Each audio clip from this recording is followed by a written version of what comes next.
job.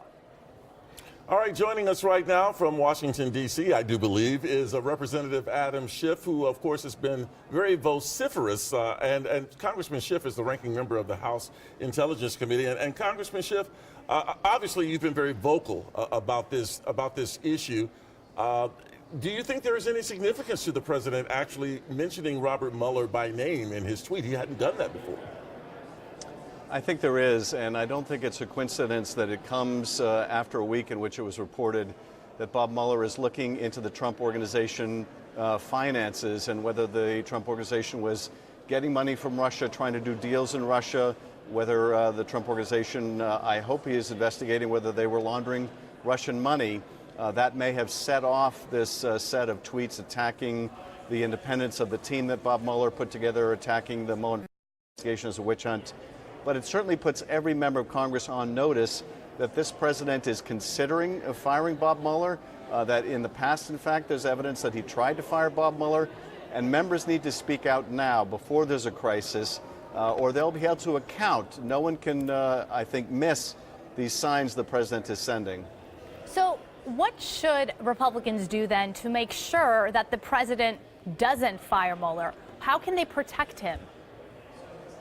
Well, they can put their names right now on legislation that would allow for the reappointment of a independent counsel, allow for Bob Mueller essentially to be appointed in a different manner if the president were to fire him, or to support other legislation that gives Mueller a right of appeal such that his firing can only be for cause.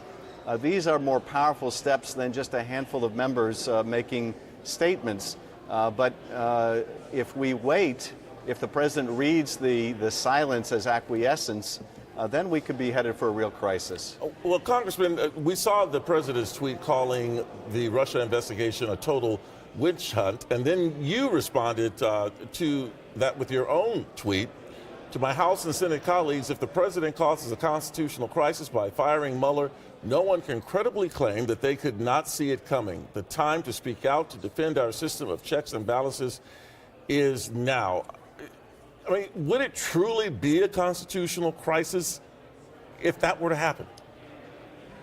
It would be, because what we have seen over the past year really is an effort by the president to batter down this wall of independence between the White House and the Justice Department, to interfere with the administration of justice, and not just in any matter, but in a matter that goes to his own campaign, that it may implicate people around him or may even implicate himself.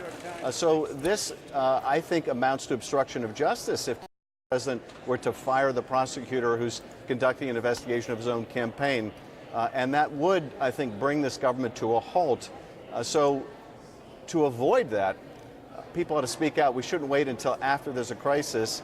And as I think those close to the president have said, this is how he tests the waters. This is what he does. It's what a bully does. They try to see, will they get pushback? Will they get strong pushback? And if not, they think they can walk over anyone. Congressman, I know we're running out of time, so much to talk to you about, but we do want to talk to you about this because we're actually covering it this morning. The LA City Council is meeting to consider retrofitting, finding funding for homeowners. As you know, as we all know, it's very expensive. What did you want to say about the fund and why this should be something that the City Council adopts? Well, if this is to help homeowners with earthquake retrofit, I think it's certainly valuable. Now, that's a very expensive undertaking.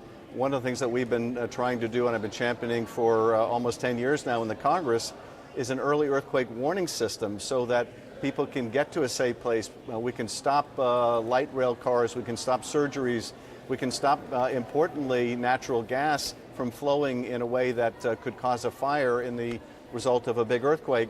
That may save a lot of property damage, and it's really penny wise and pound foolish to be scrimping on this now when we're so close to completion. All right, Congressman Schiff, thanks so much. Really appreciate you joining us this morning. Thank you for your time. Have a wonderful day there in the nation's capital.